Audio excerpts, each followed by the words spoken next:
Hey everyone, Catherine Avery, productivitybydesign.com, and your host of the Uncluttered Office podcast.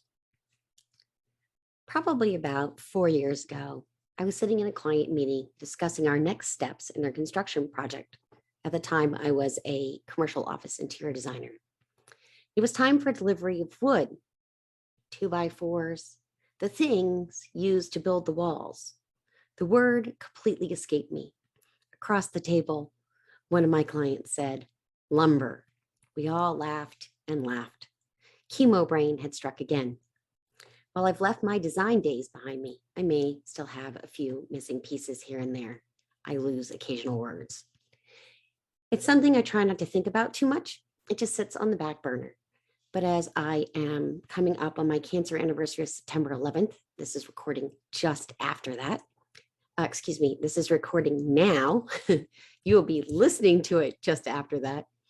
That thought pan has moved back to the front burner for me. I'm 6 years cancer-free, 1 year past the magical 5-year mark. For some reason in cancer land, 5 years is that time where it's no longer a deep, dark concern that you'll get cancer again. I'll take that. And you're probably just saying, oh, chemo brain, that must have been really rough. And I'm going to be honest, it was. What I didn't know, though I've always thought I was different, was that I had ADHD. And the combination of chemo brain, the fact that they were shutting down my hormones as quickly as possible because it was breast cancer triple positive, which means that I was positive for estrogen and progesterone related cancer plus HER2/neu, which is a receptor that can indicate a more aggressive form of cancer. So I was triple positive, which is actually great news. We knew exactly what we needed to do to shut down cancer in my body. If you're triple negative, it's really horrible because they don't know where it came from or what it's about. But this isn't really so much a story about cancer as it is about ADHD. Because with chemo brain shutting down the hormones and everything else, I was completely off the rails. And I'm grateful to chemo brain because it brought my ADHD to light. I'm not entirely sure I would have known that I'm ADHD if that hadn't happened. Because what happened was it was kind of like, excuse me for saying this, shit show. I could not function. I was spinning my wheels all the time.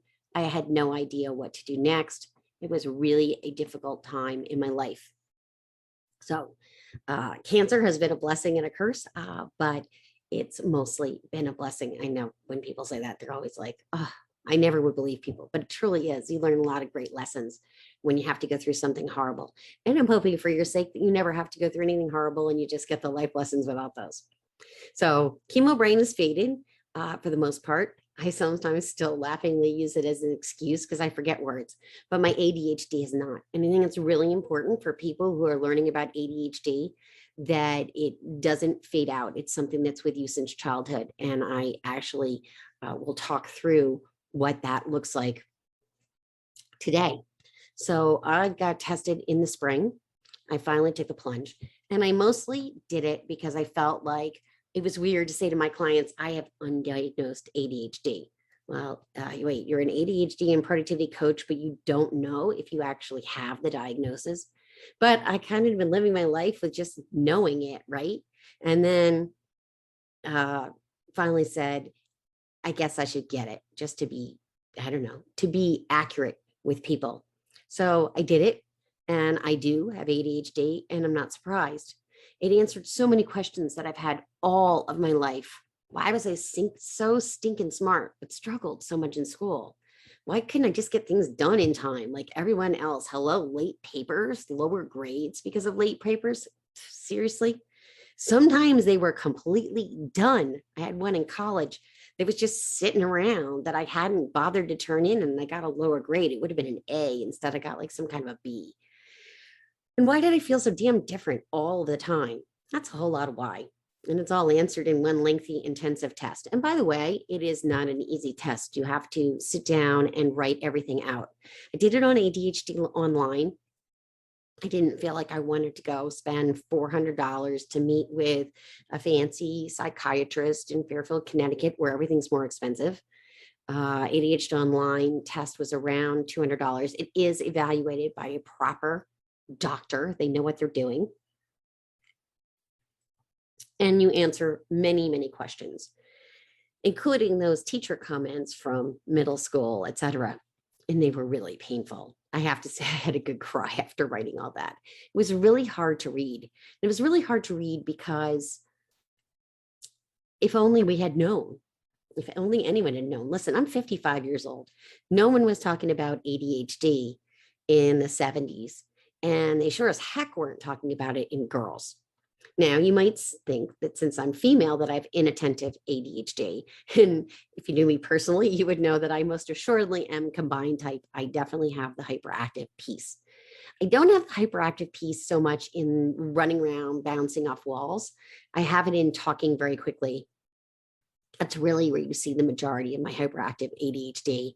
And I definitely have the squirrel brain where I'm jumping from thing to thing. I'm not happy doing the exact same thing all day long. I really like to be able to move from task to task. So if you've got ADHD and you've read those teacher comments and you're feeling kind of crappy, I just want you to know it's okay.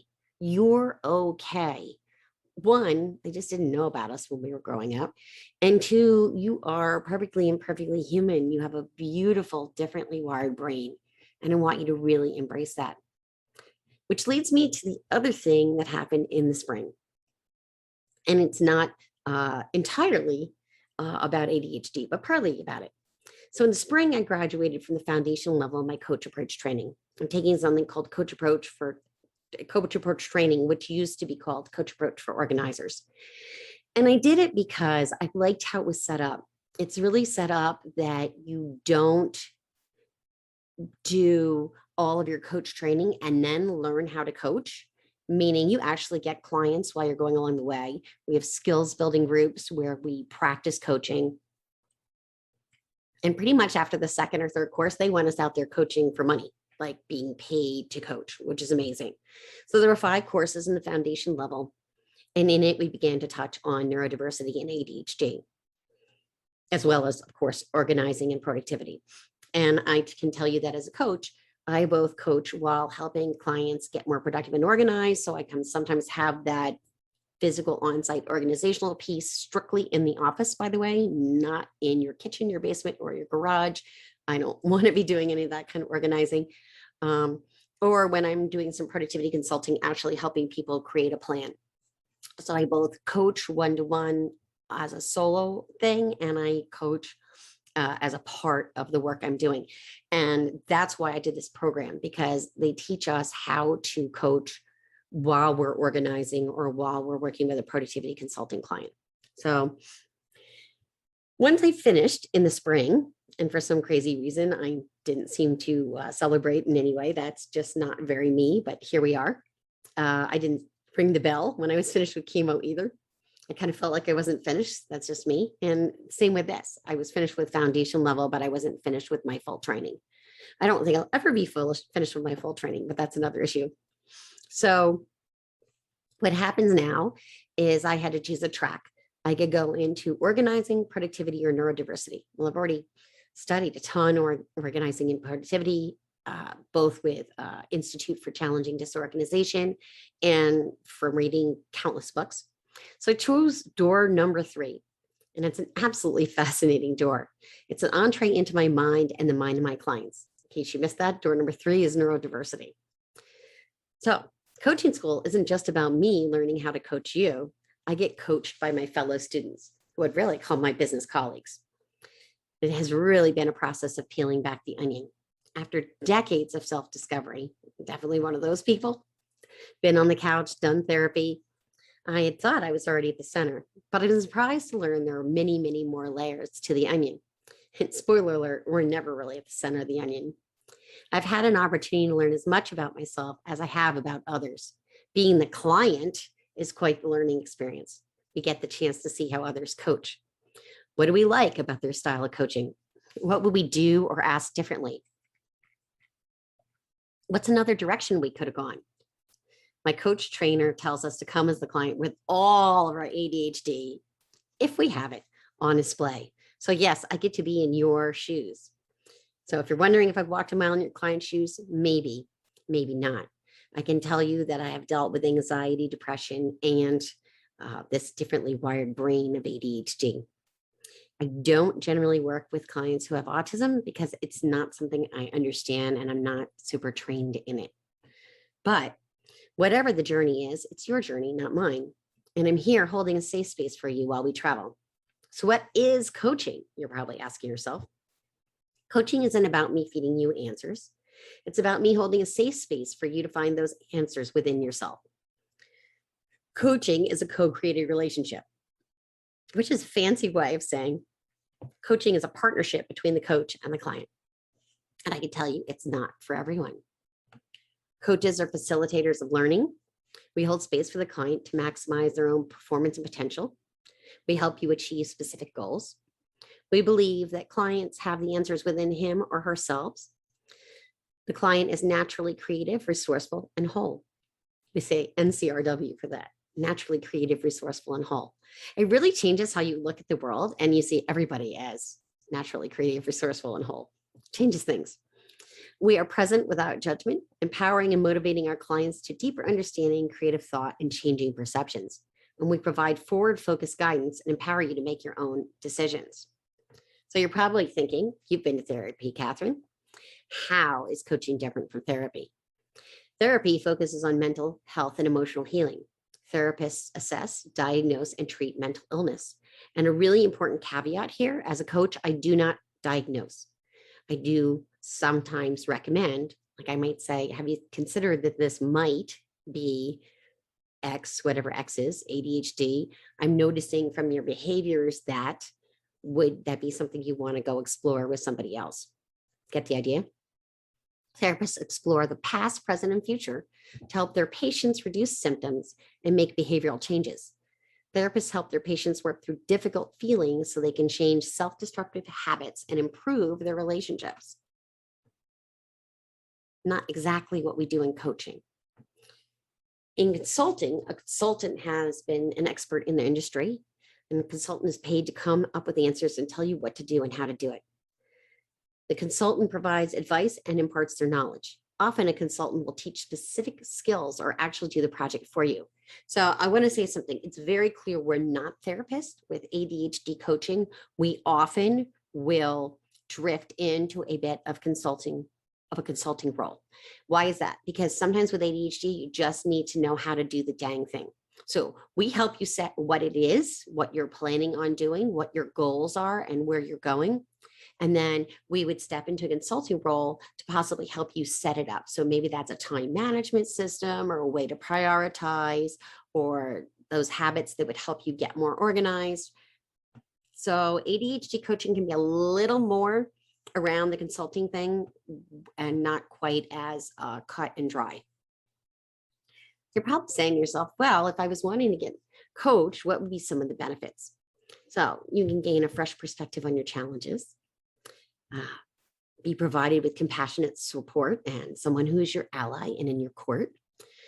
Helps promote your awareness. We ask questions, offer reflections, help you explore your perspectives and what your motivations are. All these things that might be necessary to maintain your organizational plan. We encourage you to lean into your own ability to make lasting changes. Like I said before, coaches see clients as naturally creative, resourceful, and whole. I might say that a lot. It's the awesome part of being a coach is seeing people in all their gloriousness. And we use accountability techniques to overcome and replace old habits with productive new habits that will support your new organized lifestyle. So you're probably wondering how it works. So in coaching, we start with determining your values, and we co-create a strategic plan for your next 90, maybe a little bit longer than that, days. I typically work with my clients for 3 to 4 months. We set your short-term and long-term goals so that you're working and living your values, and so that we have metrics to evaluate.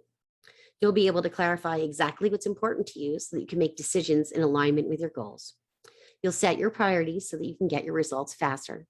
You'll have support in keeping on track with your plan and priorities so you'll get things done each week.